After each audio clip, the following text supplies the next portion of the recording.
नमस्कार फ्रेंड्स, आमर YouTube channel ले आपण मानकु स्वागत। आपण माने किपरि अछंती? आशा करूछि आपण माने निश्चित भाव में भलरे थिबे। आज रे भिडियोटी रे आमे जानिबा कि बाछंतु गोटिए फूल एवं देखंतु भगवान आपणक पई कोन भाबिछंती। एही भिडियोटी रे आपण दुईटी पद्म फूल देखुछंती जहा कि माता लक्ष्मीकर अति प्रिय होइथाए। तो आपण एही भिडियोटी को निश्चित रूपे शेष पर्यंत देखंतु, कारण एही भिडियोटी रे आपणक निजस्व जीवन उपरे किछि एपरि कथा कुहा जाई अछि जहा कि आपणक पई खूब कामरे आसीबो। एही भिडियोटी को जमा भी मिस करंतु नाही, निश्चित रूपे शेष पर्यंत देखंतु। आपणक आगरे दुईटी पद्म फूल रही अछि, ता सहित दुईटी संख्या मध्य दिया जाइछि। जदि आपणकु कोनोसी गोटिए पसंद आसीबो सेही फूलटी को बाछंतु किंबा कोनोसी गोटिए संख्या को बाछंतु। सेही आधार रे जानंतु आपणक वर्तमानर समय आगरू कौन चलीथिला एवं आगकू किपरि समय रहिबार अछि, कौन सबु कले आपणक जीवन रे सुख शांति समृद्धि आसीजिब एवं भगवान आपणक पई कौन आगकू रखिचंती सबु किछि जानिबा आजिर एही वीडियो माध्यम रे। एही वीडियोटी को शेष पर्यंत निश्चिंत देखंतु। तो सर्वप्रथमे आपणक पई 5 सेकेंड रा समय रहिछि। बाछंतु गोटिए फूल एवं देखंतु भगवान आपणक पई कौन भाबिछंती। तो मु आशा करुछि कि आपण माने कोनोसी गोटिए फूलटी को बाछि सारिछंती। तो प्रथमे आसंतु विचार करिबा धला रंगर फूल विषय रे। जदि आपण धला रंगर फूलटी को बाछिछंती किंबा 1 नंबर संख्याटी को बाछिछंती, तेबे देखंतु वर्तमान आपण अकर्मी परी समय अतिबाहित करुथिले। जेउ माने गुप्त शत्रु थिले से माने हारि जिबार अवस्था आपण देखि सारिलेनी। आपणक सह जोगाजोग करिबाको से माने रास्ता परिष्कार करुछंती। अवश्य सेमानंक सह आपण अति सहजरे हाथ मिसाई पारंती, किंतु सावधान रुहंतु, सदा सर्वदा सतर्क रुहंतु। आपणकर चिंता भास्यमान बिजुली परी हठात देखा जाई पुणी शून्य रे मिले जिबा परी रहुअछि। देखंतु आपणकर एक अशुभ पापजोग अथवा दशा भोग हेउअछि।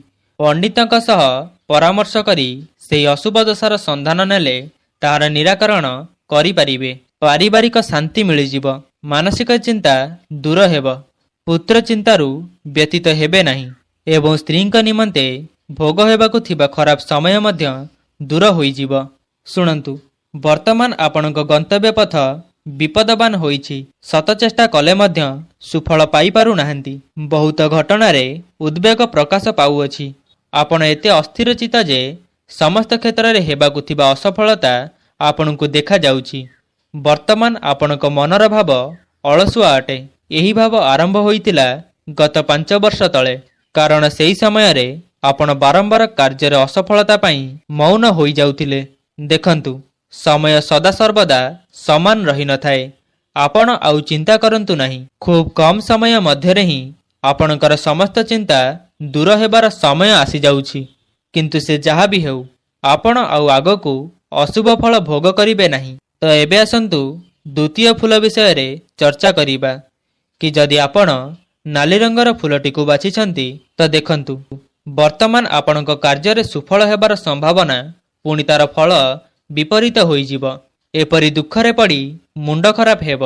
वर्तमान आपणकर सम्मान बंचेई पारु नाहंती। आपण जेते सतर्क हेले मध्य लोके आपणको असुविधारे पकेई देउछंती। सेही कथा चिंता करिबा हेतु कार्य रे असफलता देखा जाउछि।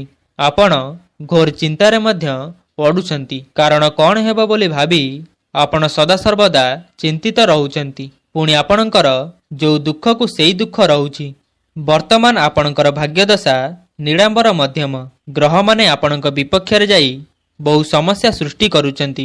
वर्तमान आपण शत्रु मानक ठारू पराजित हेउछंती। आपणकु लोक माने सहयोग करू नाहंती। शरीर रोग जंत्रणा रे कष्ट पाउछि। एपटे अर्थ मध्य विपरीत दिगरे खर्च हेउछि। आखि आगरे बहु लाभ देखा जाउथिले मध्य तार लाभ किछि उठाई पारु नाहंती। व्ययर फल बढ़ी जाउछि, खर्च अधिक होई जाउछि। आपण कोनोसी संचय करि पारु नाहंती। अभाव परिशांत मन धर्म जिज्ञासा करे।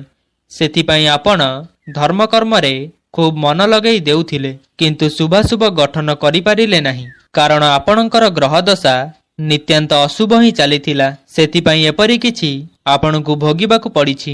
ବହୁ ଦ୍ରବ୍ୟହାନି ମଧ୍ୟ ଘଟାଇଛନ୍ତି। ପାରିବାରିକ ଅଶାନ୍ତି ଦେଖାଗଲା। କାମ ହୋଇ ମଧ୍ୟ ପୁନଶ୍ଚ ଭାଙ୍ଗିଲା। ସବୁବେଳେ ମନରେ ଶୈତାନ ପ୍ରବେଶ କଲା। ଯାହା ବି ହେଉ, ଆଗକୁ ଆପଣଙ୍କ ପାଇଁ ମଙ୍ଗଳମୟ ସମୟ ଆସୁଅଛି। ଭଗବାନ ଆପଣଙ୍କ ଲାଗି ମଙ୍ଗଳ ସମୟ ପ୍ରଦାନ କରୁଛନ୍ତି। ବର୍ତ୍ତମାନ ଉଦ୍ଯୋଗ ଫଳ ବହୁତ ଶୁଭ ହେବ। ସମସ୍ତ କ୍ରମରେ ଯଶ ପ୍ରାପ୍ତି କରିବେ। ଏଣିକି ଆଉ ଧନର ଅଭାବ ରହିବ ନାହିଁ। ପୂର୍ବାବସ୍ଥା ଆପଣ ଫେରି ପାଇବେ। ଏଥର ଶରୀର ଆରୋଗ୍ୟ ଲାଭ କରିବ। ଏବେ ଆପଣ ଯାହା ଚିନ୍ତା କରୁଛନ୍ତି ଆପଣ ତାହା ହିଁ କରିପାରିବେ। ବର୍ତ୍ତମାନ ଆପଣ ସର୍ବକାର୍ଯ୍ୟ ସିଦ୍ଧି ଲାଭ କରିବେ। ଯେଉଁ କାର୍ଯ୍ୟ ପାଇଁ ଆପଣ ତତ୍ପର ଥିଲେ ତାହା ଆପଣଙ୍କୁ ବହୁ କମ୍ ସମୟରେ ପ୍ରାପ୍ତ ହେବ। ଭଗବାନ ଯାହାକୁ ସାହାଯ୍ୟ କରନ୍ତି ତାଙ୍କ ପାଇଁ ଶତ୍ରୁ ବା କ'ଣ କରିପାରେ? ଏଥର ଶତ୍ରୁମାନେ ପରାଜିତ ହେବେ। ଏଥର ସେମାନେ ଆପଣଙ୍କ ଶରଣାପନ୍ନ ହେବେ। ଏବେ ଆପଣ ସମସ୍ତ କର୍ମକୁ ସ୍ୱାଧୀନତା ସହ କରିଚାଲିବେ। ଆପଣଙ୍କ ପାଇଁ ଶତ୍ରୁ ବୋଲି କେହି ରହିବେ ନାହିଁ। ବର୍ତ୍ତମାନ ଆପଣ ଯେଉଁ କଥା ପାଇଁ ଆଗ୍ରହୀ ତାହା ଖୁବ୍ ଶୀଘ୍ର ପୂରଣ ହେବାକୁ ଯାଉଛି। ତ ଆପଣ ଆଗକୁ ଚିନ୍ତା କରନ୍ତୁ ନାହିଁ। ଆପଣଙ୍କ ମାନସିକ ଅସ୍ଥିରତା ଦୂର ହେବ ଏବଂ ସୁକର୍ମ ଲାଭ କରିବେ। ତେବେ ଭିଡ଼ିଓଟିକୁ ଯଦି ଆପଣ ଶେଷ ପର୍ଯ୍ୟନ୍ତ ଦେଖିଛନ୍ତି ତ କମେଣ୍ଟ ବକ୍ସରେ ଆପଣଙ୍କ ଇଷ୍ଟ ଦେବତାଙ୍କ ନାମ ନିଶ୍ଚିନ୍ତ ଲେଖନ୍ତୁ। ଧନ୍ୟବାଦ।